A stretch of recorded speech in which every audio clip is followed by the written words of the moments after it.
Thanks for tuning in. You're listening to the Embrace Mental Health podcast, where we embrace a not-so-clinical approach to conversations surrounding all things mental health.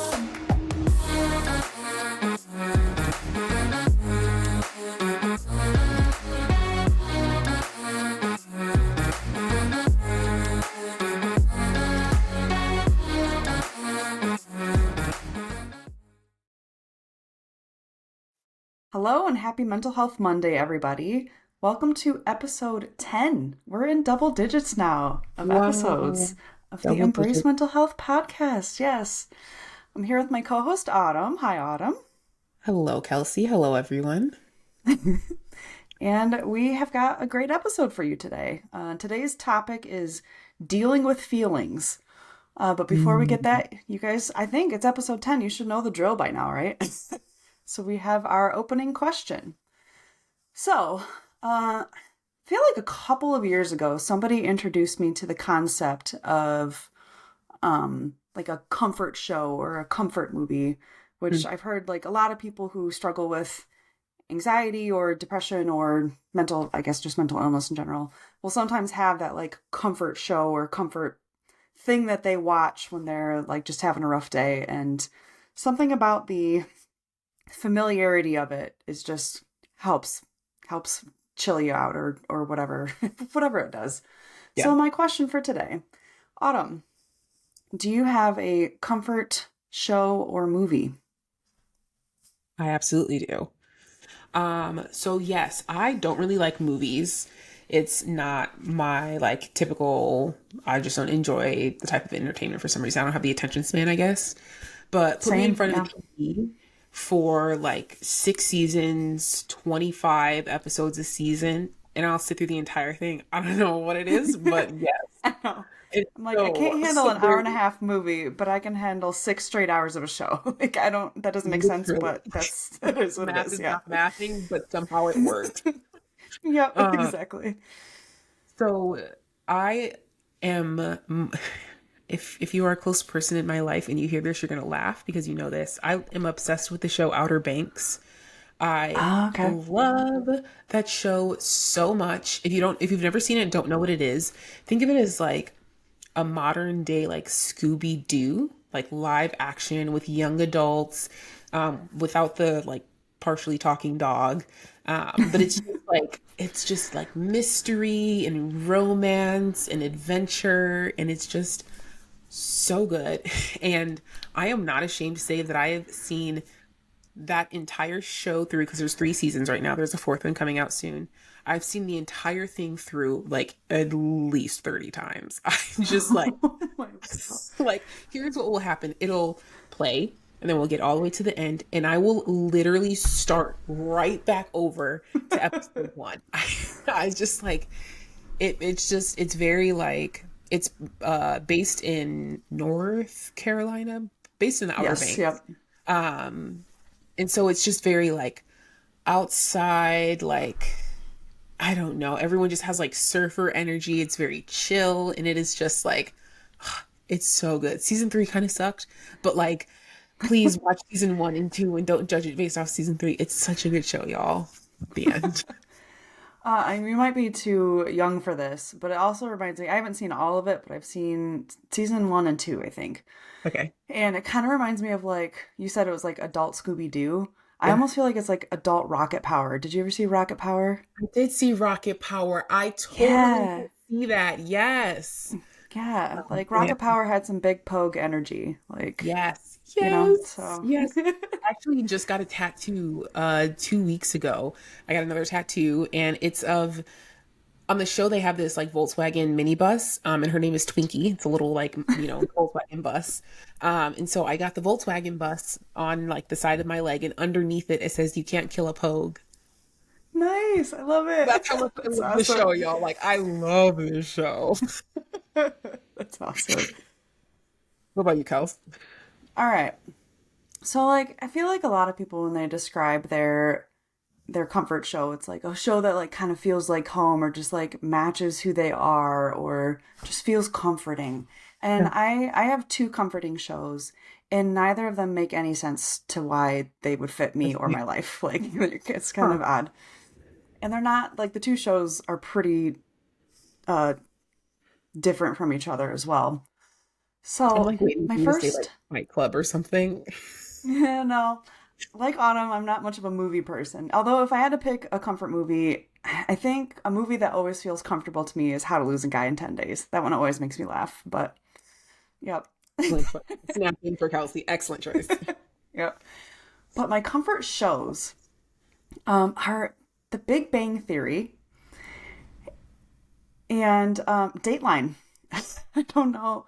Like it's like really different shows and Crazy. neither like I'm not a serial killer and I'm really don't like vibe with the nerd thing either. I'm probably more of a jock if I was going to be a stereotype, Yeah. but yeah, I don't know. Like I think for The Big Bang Theory, it's just because it's so familiar to me and I think it's because they just literally um always we're always playing reruns of that show. So I feel like, Mm. you know, I'd turn it on and I would become familiar with it and by the end of it like I can quote half the episodes and it's 13 seasons long. So like as ashamed as you feel for saying, "Okay, I've watched a show that was 3 seasons long," like a lot of times. Like 13 seasons and I've probably seen it all the way through a solid. I mean, I would say like I've seen every episode probably 5 or 6 times. There are certainly episodes that I've seen 30 times. Like Wow. something about it is just, yeah, it's oddly comforting. I think it's just funny too, and it doesn't take itself too seriously. So when I've had just like kind of a dark day, I'm like, okay, I just need something light that I know is gonna make me laugh, and it's predictable, and I know where the Yeah. cringe spots are, and I know where the Yes. other parts are, and like, yep. Makes Then sense. Dateline, I don't know. I mean, I love true crime, Dang. but Dateline especially, like it always it's not too graphic like they don't show they talk about it but even the way the extent to which they talk about it generally isn't too dark and gory and they Mm. don't really show anything and then something about Keith Morrison's voice man is just like so smooth it's just it's comforting to me This is so amazing. yep so yeah we've got Nice. Outer Banks and then The Big Bang Theory and then Dateline. I feel like we've Full really covered spectrum. Full yeah spectrum. for sure. That's Any awesome. show can be your comfort show. It just goes to Absolutely. show. But yep. Absolutely. Oh man. All right. So to start into our topic, um, today's topic is basically it's titled "Dealing with Feelings," but I would say it's almost kind of a little bit more about emotional intelligence. Just a lot of different pieces to it. But the first thing I kind of wanted to discuss is that I think we've got this idea in our society. There's almost like this false dichotomy that you are either a thinker or you're a feeler. Mhm. And if you're a feeler, you must not do much thinking. And if you're a thinker, you must not do much feeling. And that's just, it's just false. I think that's thanks to the Myers-Briggs test where you fall into one category or the other. Although, like when you take that test, like it shows like there's a spectrum. Yeah. But I think a lot of times when we don't see the spectrum, we just can have like black or white thinking about it. Mm. And the reality is emotions and thinking are both part of the human experience. And so yeah, like I think just me personally on this show, I have described myself as both a thinker and as a big old feeler. And I feel like I am both of those things. If I were to, on the Myers-Briggs, I'm more of a feeler, and my spectrum is like much more feely than thinking. But, um, but yeah, the reality is it's not like we're all just either Mr. Spock or Rachel from Friends. Like, we're all a little bit of both. And Yeah. so, yeah. I don't know. Did you have any thoughts on that, Autumn? Yeah, I'm a little less familiar with Myers-Briggs, but if you ever heard of the Enneagram, I fall on the I'm considered a four wing five. So four is like the moody, temperamental, very emotional. And then the five is the investigator, like always trying to understand something, the logic, thinking through things, yada, yada, yada. And so I used to be so confused by that because they literally seem like opposites. Like you're super like information oriented or you're super feeling oriented. How are you both? And you know what? To this day, I still don't understand. Right? I don't fully understand the complexities of like how we can be both. But as someone who is deeply emotional and deeply empathetic, and also can logic her way out of any emotion sometimes is uh I can tell you that it's definitely true. So yeah, and it's Yeah, important to recognize that. it's another great example. I think I forgot that you're an Enneagram 4. I'm an Enneagram 4 too. I still haven't figured out my wing, but honestly, even the wing 3 is can be kind of a little bit heady. Not quite the same as the investigator, but yeah. Yeah. But Yep. anyway, we should probably have our own episode just on Enneagram. That would be interesting, but That would be cool. Yeah, or personality types in general. yeah, that's true. Yeah, that'd be all right. We'll tuck that in our back pocket and hopefully you'll Yeah. see that soon. But yeah, so I wanted to talk a little bit about emotional intelligence, or what some people refer to as EQ as opposed to IQ. And the kind of theory behind it is that, there's a more, I don't know, logical type of intelligence, but there's also an emotional intelligence. And according to Healthline, emotional intelligence, people use this kind of intelligence to understand and regulate their own moods and emotions, to recognize how other people feel and to empathize with them, in solving problems and getting their needs met, and helping to influence others. And that sounds negative. It doesn't mean like taking over the world in terms of influence, but I think in some way, like a lot of it is just working with others. Yeah. Um, but people with high emotional intelligence, it's been associated with overall well-being, improved overall well-being, higher quality of life, and job satisfaction.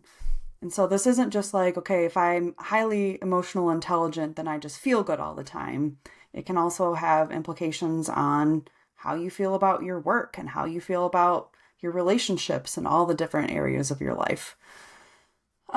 So people who struggle with emotional intelligence, and I don't want to sound pretentious because I sometimes think this word gets thrown around like, oh, Yeah. I'm just so much more emotionally intelligent than everybody else, Yeah. kind of a thing.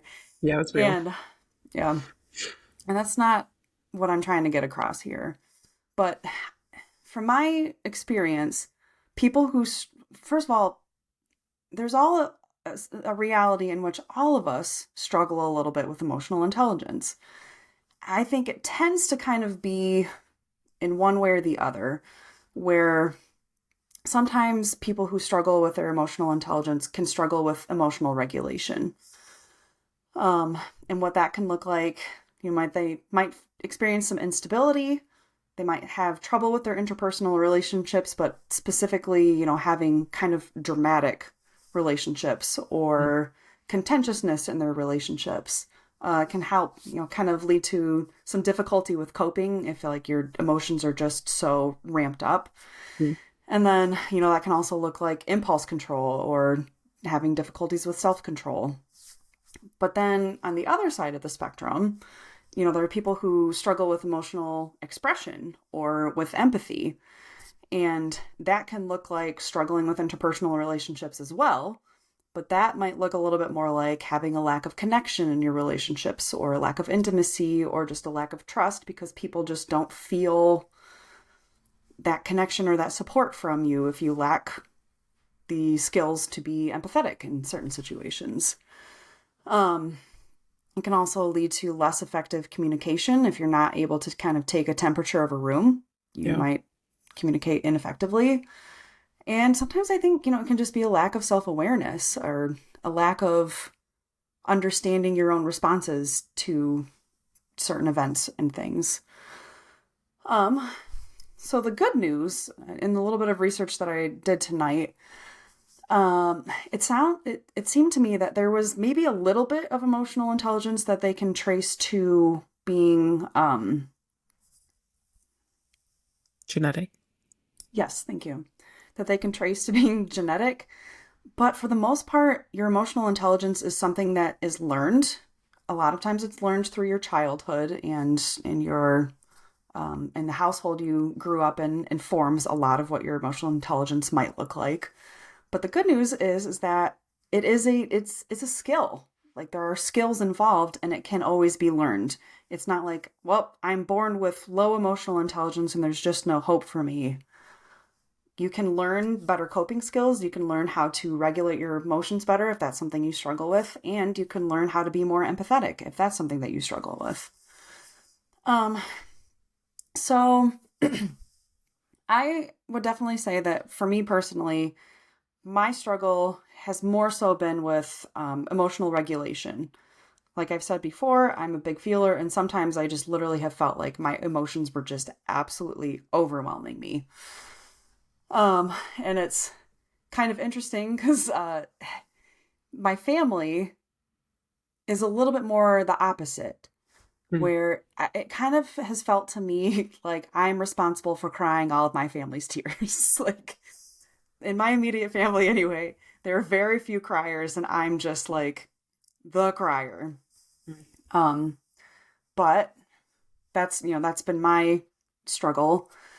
But I think as I've learned to try to increase my emotional intelligence, I learned to increase my capacity to better deal with my emotions in different circumstances, and when things get difficult, there's kind of 5 steps that I've it's another sort of framework, I guess, sort of like the weeds and seeds, but it's a little bit more towards the heart aspect, or the feelings piece of mental health. And so, yeah, I'm just going to share those 5 steps, and hopefully some people will find them helpful. Yeah. And I will keep referring to them because I have not mastered this. If you haven't learned yet, we are not starting this podcast because we have mental health masters. It's because we've learned some things, and most of the time it's because we want other people to better understand how to help people like us. Yeah. So, yeah. So we'll get started on these 5 steps. And as a little bit of a preface, I kind of tried to order them, but the more that I kept going through it, the more I was like, there might just not be an actual order for this. Yeah. And so I do think this first step is probably pretty consistently going to be a first step, but remains to be seen. And I'm not about to tell people this is a prescription. So whatever out of this anybody can find that's helpful, like, take it with you. So the first thing that I have is to identify the emotions. And, a lot of people simply struggle naming their emotions. There's this thing called the emotions wheel. There's a lot of kind of different variations of it. But yeah, that kind of list, they'll start out with like your basic emotions, like sad, angry, happy. What else is on there, Autumn? Do you know? Angry. What am I missing? Yeah. Did you say angry? Oh. I think it did. I think it did. Afraid? Oh, yep. I think, fear. I think fear is on there. I'm pretty sure it lines up pretty well with the characters from Inside Out. But probably that would make a lot of sense. Yeah. But then as it branches out, it will have, it might break down anger into frustration or rage, or it kind of helps, and it keeps branching out to have more specific language for what you are feeling. Yeah. And this is important because you can't deal with an emotion if you don't know what emotion you're dealing with. And having words for experiences is just powerful. Amen. And this is plural, very much so on purpose, because as you get more in touch with your emotions, you will often recognize, I am feeling a lot of emotions, and sometimes they're even contradictory. You can be sad and happy that something happened. You can Yeah. be angry and sad. There's a lot of times where it's not just one emotion that you're trying to figure out. There's going to be a lot of emotions that you're experiencing. So, Yeah, I feel like I agree with you that this is probably the first one, and this is something that can be super difficult to do if you're not used to doing it. Like mm-hmm. understanding the emotions that you're feeling. I don't even know how to explain it, but it can be super, super challenging if you've never had to put words to this like abstract, nucleus thing that's like inside of you.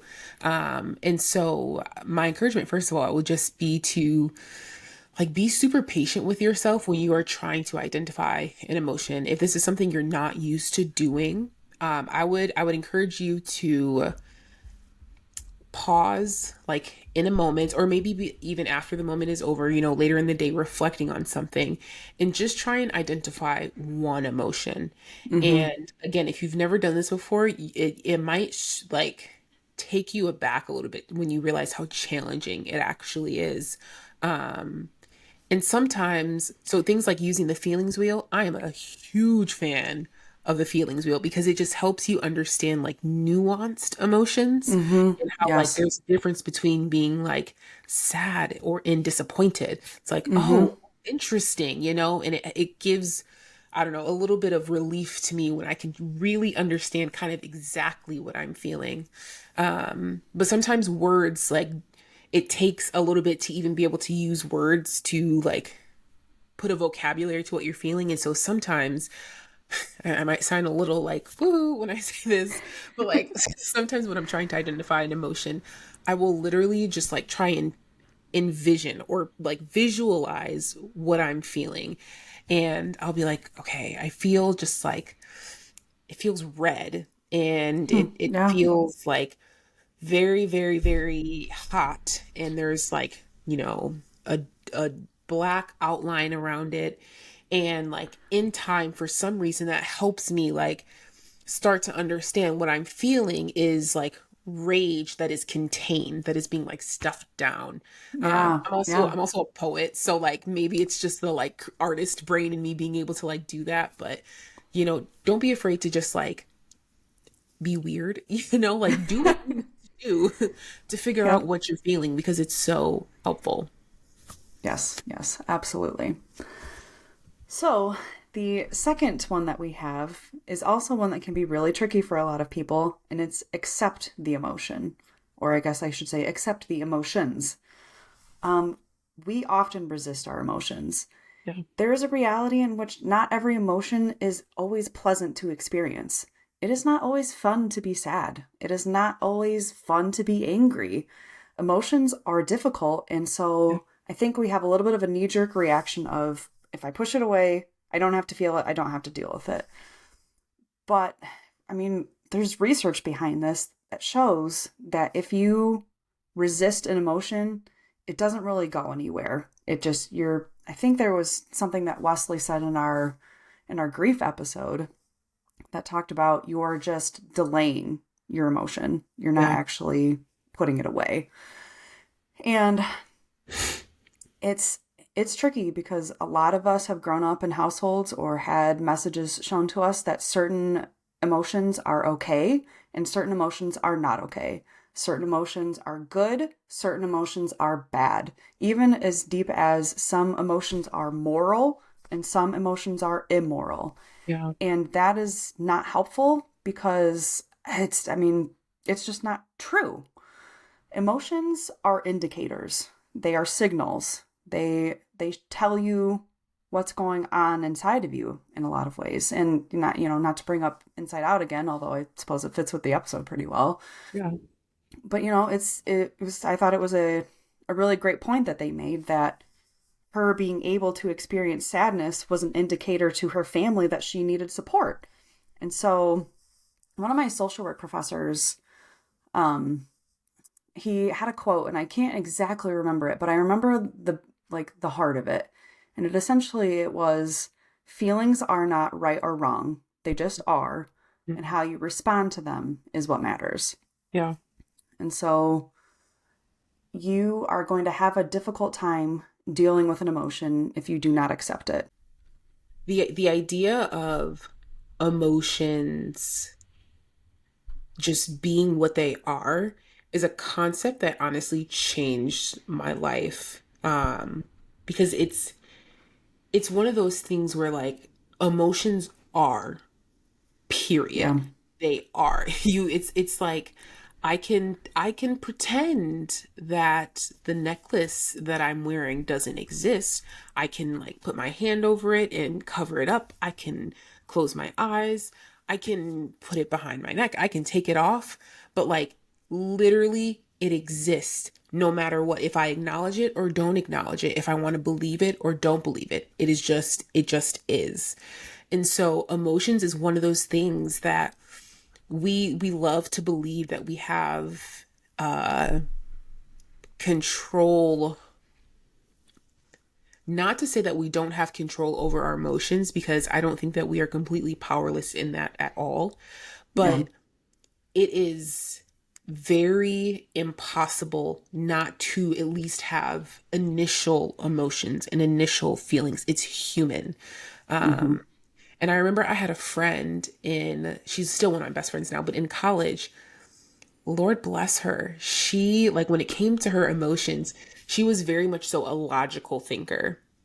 And so if her emotions didn't align with what was true, or what was, correct, her emotions were wrong to her.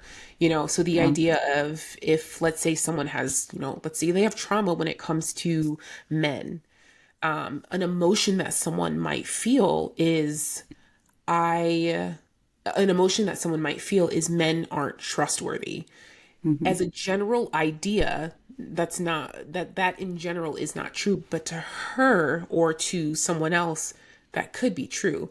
And so the idea of like putting right and wrong to emotions is completely unhelpful, because Mm-hmm. we're not really talking about absolute truths. We're talking about what's true for you. And I know people can Mm-hmm. feel like super annoyed with the term like your truth, but there's a lot of validity in it when you're talking about your emotions, because that is literally what you feel. We're not talking about like making sure you understand what's correct.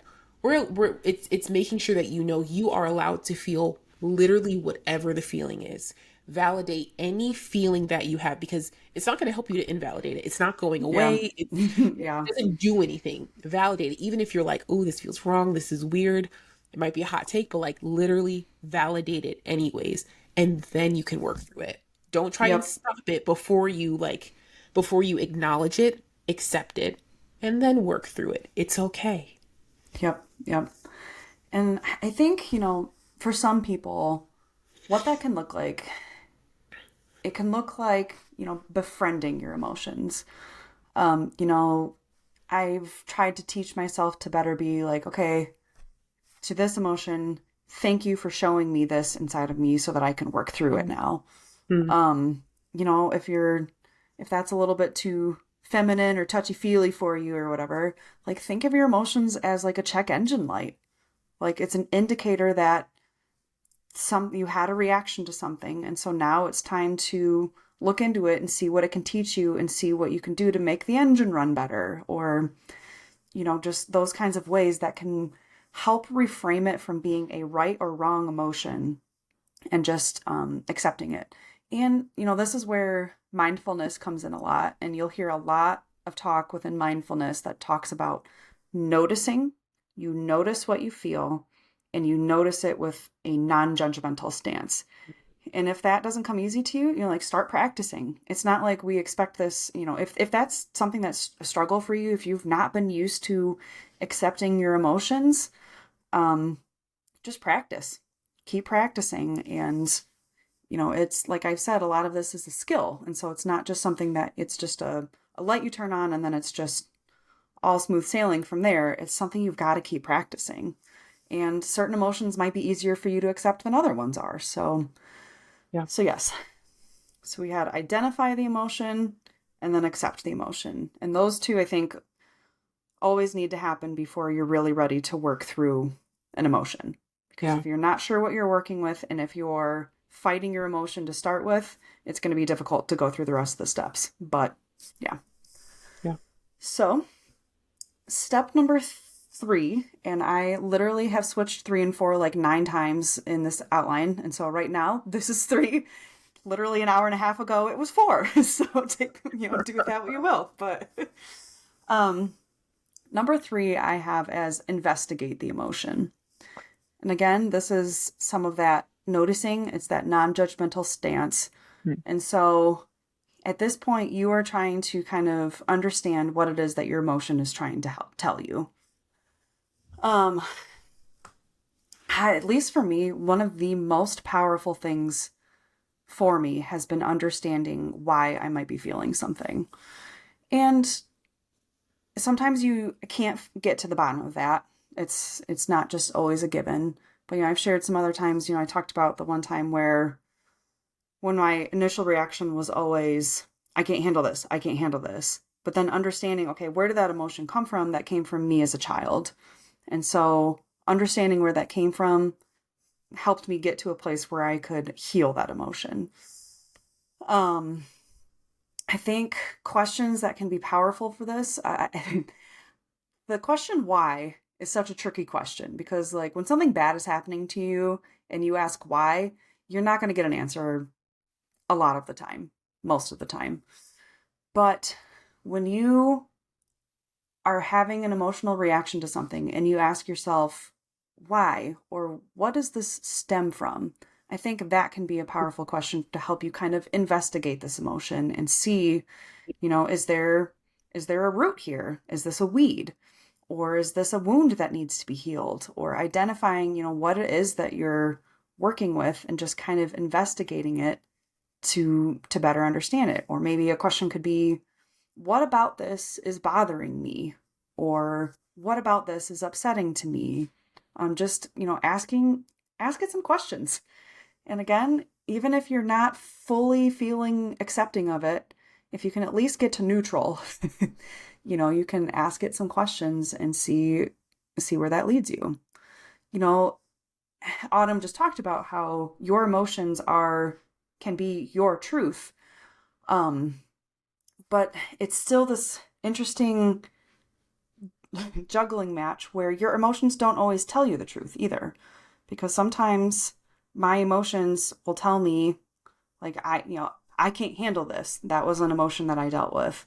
And that was not true. But I needed to validate that emotion first before I could recognize, okay, what this is telling me is not the truth.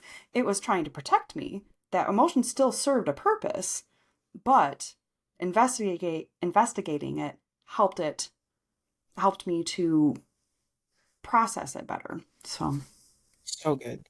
So good to everything you just said. Yes, that's spot on. Um, I think for me and maybe some other people that are listening, I often struggle with the other end of the spectrum where I will investigate the crap out of emotions. I have this unhealthy need to understand myself. Um, and so I am asking why to every emotion that doesn't feel good. I am asking why to every single emotion that I am feeling. And sometimes the answer is, this like deeply wounded like thing from childhood. And sometimes it's because I forgot to eat breakfast. yes, And yes. I will even go as far to say like sometimes I feel very passionate about this in particular because we put so much pressure on ourselves to understand everything about ourselves, or at least I do. Maybe I'm projecting. Um, And it's like, I don't think we understand, or at least I don't often understand, how complex human beings are.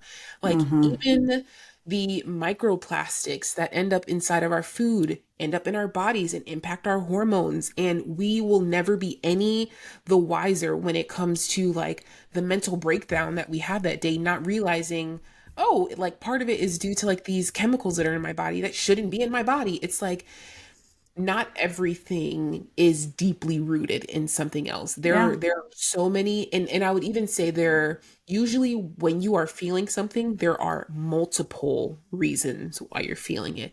Because you didn't get Yeah. enough eat, because you didn't sleep enough, because you're about to start your period, because you got stuck in traffic, because your dad yelled at you, because your dog peed on the floor again. Like there's so many things. And Right. so if anyone out there listening is like me, where you like you need to understand, I would just caution you to breathe and ask yourself, like as you're going through the process of asking the question why, ask yourself, is it helpful for me to know why? Do I need to know why? Am I able to, and I know I'm jumping ahead a little bit here, am I able to like release or express and release this emotion without understanding it in a way that's healthy? Or do I need to understand it? If so, go through that process. But if you know that you are prone to like overdo it and overthink, ask yourself the question, do I really need to understand why I'm feeling what I'm feeling? Can I just kind of skip ahead to the next step? So, yeah. Yeah. Yeah.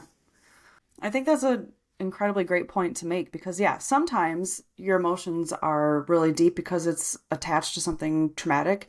And sometimes, like you said, like tonight, for instance, one of my friends was like, man, I'm just really crabby tonight and I don't know why.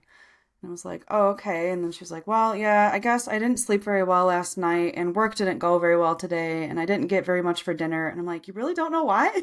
Like, I have a few ideas of why you might be crabby. I think everyone on earth would be crabby if that had been your last 24 hours. And so sometimes literally that's all it is like, okay, I just need a good night's sleep and I need to eat or I need to get a snack and I'll feel better, you know? And Yeah. so sometimes you don't have to investigate them like, you know, like you're the police and you're like trying to figure out how to make sure you nail Ted Bundy on this. Like, you know, Right. like it's just like, Yeah. hey, again, I think sometimes that can come to the befriending it too. You're not interrogating Mhm. your emotions like they're criminals. Mhm. You're investigating your emotions like they're your friends or like Yeah. it's this signal, you know, okay, what is this telling Yeah. me? You know? So yeah, that's a great point. And I appreciate the balancing. Yeah, definitely.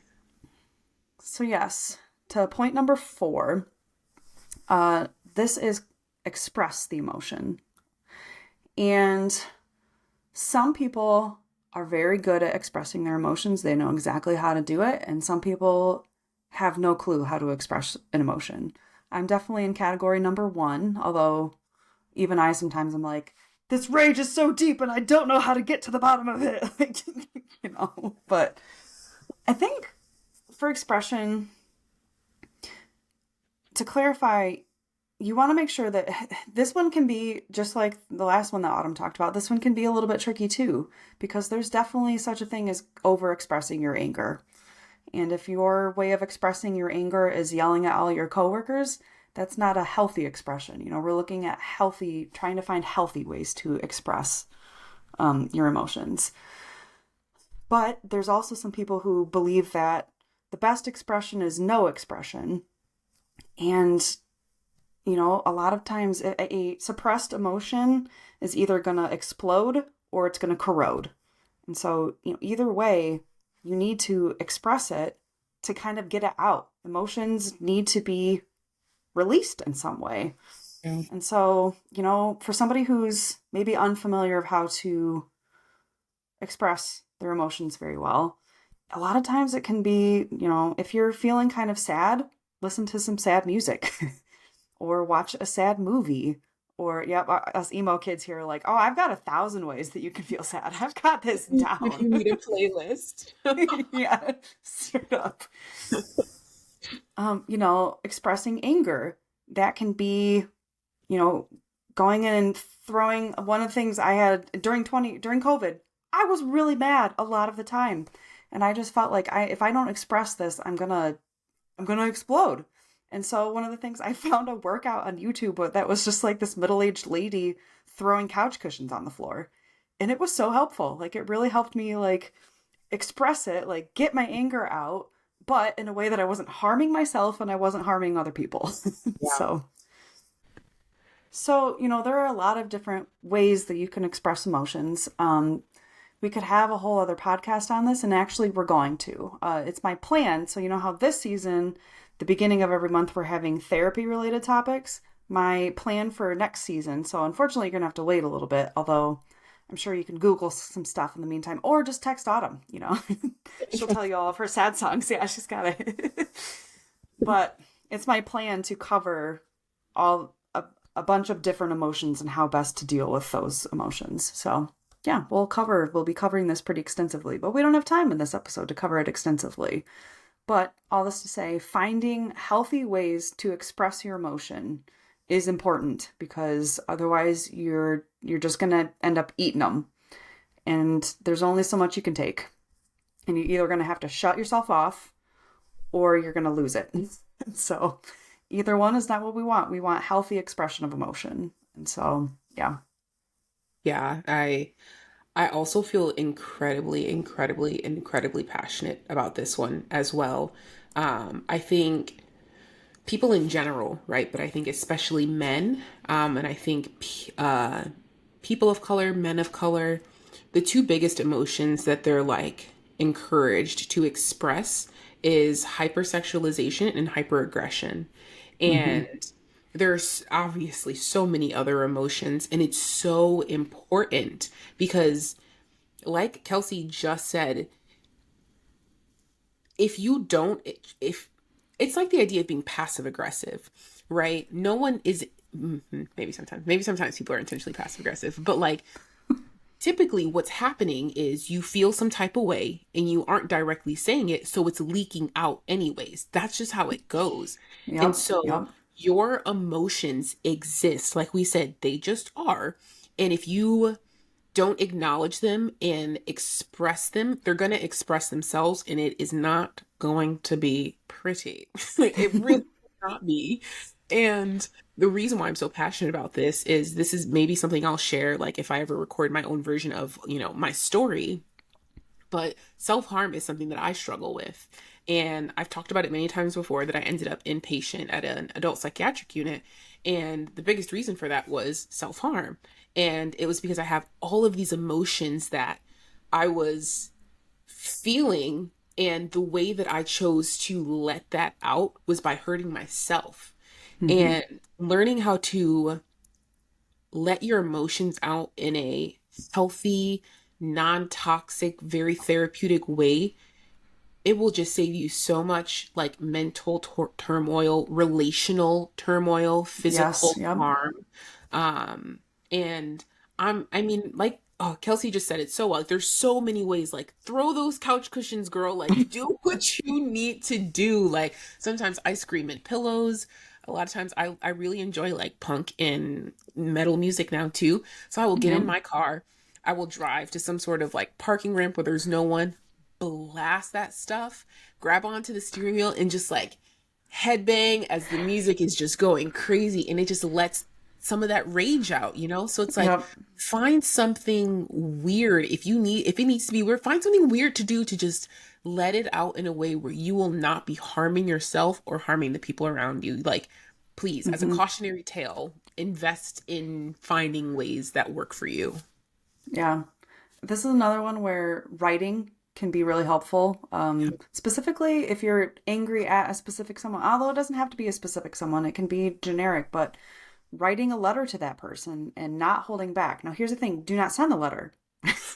You write the letter, Yeah. you get it all out. Do not send that letter, because too many people push and send on that email before they are actually dealing with their emotions here. And as somebody who works in a school, I get too many emails where I'm like, that should have been your journal, Mm. Karen. Okay, but but anyway, but that can be a good way to express your emotions, of writing it out too. Um, but I think Autumn made a good point to kind of, before we get to this last one, there's a lot of ways in which dealing with your emotions can feel like quicksand. You dip your toe into investigating, and the next thing you know, you're just fixated on investigating. So I think some people are like, well, I fell into the quicksand, so I just have to never investigate any feeling that I have. Or some people can get stuck in that expressing of the emotion. And you need to express the emotion, but there's also a truth to you can scream all day and you're still going to feel angry. Yeah. You might need to still investigate it, because that was one thing I Googled when I was really angry in 2020 all the time. I was like, okay, I've expressed this a few times and I'm still angry. And it was like, sometimes that expression can make you more angry. And so, all of this, you proceed with a little bit of caution. And if you can feel yourself starting to get pulled in by the quicksand of what emotions can be, take a step back. Maybe you got to do a relaxation exercise. Maybe you've got to, talk to a friend or something different to pull back just a little bit. But that doesn't mean that you just completely abandon doing any of the work ever again. Yeah. And so it's a balance, because your emotions need to be investigated. They need to be expressed. They need to be released. But all of them can easily become a place where you get stuck in one of those places. And so, and again, this is all about practice. Yeah. It's not going to be perfect every time. So sometimes you may be like, yep, I got stuck in a little bit of an expression loop there. Here's where it went wrong. Here's how I know to troubleshoot for the next time if I, come up to that same kind of a thing. And that's where this last piece comes in. The last one, number 5, is release the emotion. And there's been times in my life where I just literally had to say, okay, that's enough. Like, we've investigated as deep as we can go. We've expressed it enough. And now it's just time to release it, to thank it for what it showed me. And now I don't need to hold on to it. I don't need to harbor it. I can just let it go. That's easier said than done. This is probably, of all the steps, this is the one that I've had the hardest time with. But I remember there was one time, I guess you'll find out when we finally get to the anger episode. I have anger problems, and that I didn't used to know that. Like, I didn't think of myself as an angry person, but anyway, I was angry and I was with a friend, and she said, okay, yep, you've been angry about this person before. You can be angry as you want the rest of this night, but by tomorrow, like, that's enough. And I was like, I was actually really helpful for me. I was like, all right, I'm going to feel this. I'm going to be super angry tonight. But then at the end of this night, I'm good. Turn it off. I shouldn't say turn it off. I don't really actually mean turn it off. Release it. Let it go. Let it go. And I was able to do that. And so that was like, oh, okay, that's helpful for me. I've seen some other things that are like, okay, set a timer for 30 minutes. Feel as angry as you want to feel at the end of that timer. Let it go. And so learning how to release your emotions. I think because I've been such a big feeler, a lot of times I almost equate my emotions with my identity. My emotions almost feel sacred to me. And so it is doubly hurtful to me when somebody invalidates my emotions, because I'm like, no, you're invalidating me as that hurts deeper than just you not agreeing with me. But there's also a way where I've held my emotions a little bit too tight and too personally. And so my process of learning some better emotional intelligence is learning and practicing releasing as well as I can. Yeah. Yeah. I've heard some mindfulness exercises talking about, watch them as a cloud going by. So like, the cloud came up, we noticed it, we expressed it, everything. Now let it keep going. We've got more clouds that are coming, And so, yeah. Yeah, the only thing, I feel like you're just like really hitting the nail on the head with these, girl. Like, you're going off. I love it. Um, the only thing that I have to even add to everything that you just said, which really hit the nail on the head, is we are speaking from the perspective of two people we're emotional people. We are in touch with our emotions. We struggle at the opposite end of the spectrum, where it's like we hold on to our emotions too tightly and all those different things. And so when it comes to the idea of releasing your emotions, if like the steps that we have said, if it's unfamiliar to you, the things that we're talking about, and it's difficult for you, please don't rush to releasing the emotion, because that's the one that you're going to be most comfortable with. You're very used to like okay, yeah, we're goodbye, you know? Yep. And I want to encourage you to do the opposite of what we often have to do, which is like, I want you to like sit in those emotions, you know? Mm-hmm. I have no problem sitting in my emotions. Set up tent, paid Sit mortgages, in the the hot whole tub, yeah. thing. Yes. um, but if you are not the type of person where you are like used to this whole emotional world, sit in it, stew in it. Mm-hmm.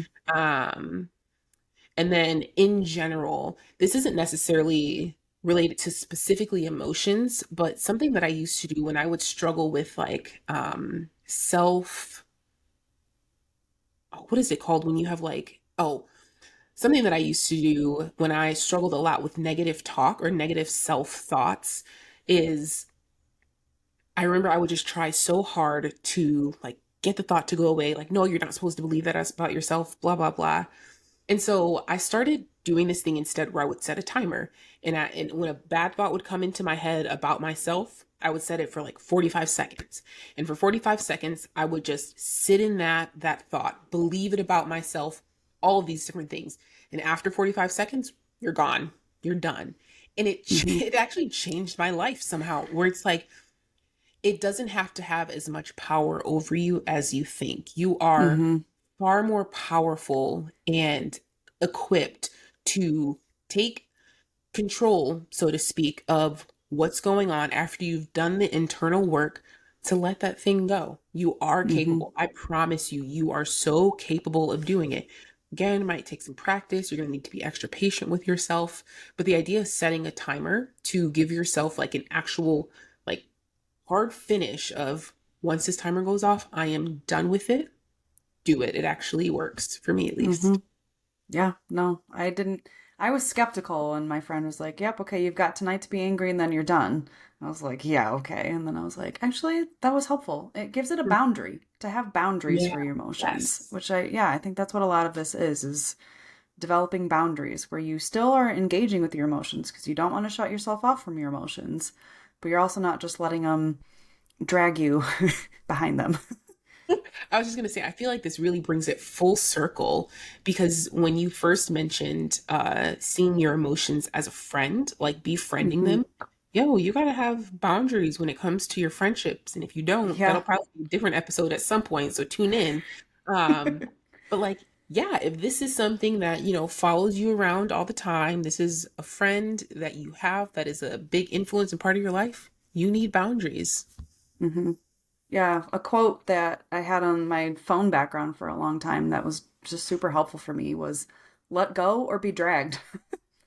And that helped me realize, like, all right, I gotta let go because I'm getting dragged by this thing and I don't need to be dragged. I want to be in Oh control. man. And so let go or be dragged. So What a that great was a image. I'm helpful, literally just right? imagining like being dragged by my hair through the dirt. Like, okay. Yeah, exactly. All right.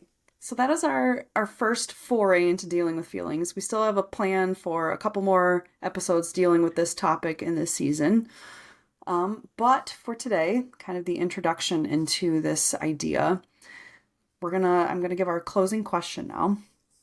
So, and honestly, Autumn's already touched on this. Great work. But your reflection question for this week is to kind of reflect on each of these 5 steps. And after you've looked at them and kind of tried to understand them a little bit better, try to determine which of these 5 steps is easiest for you and which of these 5 steps is the most challenging for you. And understanding both of those things, what comes easily to you and what is harder for you in terms of your emotion, can help you better understand your relationship with your emotions and how to develop, just a better, healthier emotional life. So, yeah. Yeah. And just to reiterate, those 5 steps are identify the emotions, accept the emotions, investigate the emotions, express the emotions, and then release the emotions. Yep. That way you don't have to go, like Yep. rewind trying to find all 5 of them. Yes. I think I'm going to have Autumn make an infographic for this too. So, yeah. Easy money. All right. Well, that wraps us up for this week. But I was going to say all the socials and I don't remember them. Autumn, do you remember them all? So follow us on Instagram at embrace.mental.health. You can email us any like thoughts or questions that you have at embracenSC@gmail.com. And you can also follow us on Facebook if you just search Embrace Mental Health. Yes, I actually think our Shoot. email is, it's okay, embracementalhealthnsc@gmail.com. I wish it was embrace. I tried for that, but that was already taken. So, and that's why everything has something different too. But anyway. Wait, so can But you repeat the yes, email? yep. Embracementalhealthnsc@gmail.com is our email. So, yeah. Cool. All right. Well, thanks for joining us, everybody, and we look forward to seeing you again next week. Bye. Bye.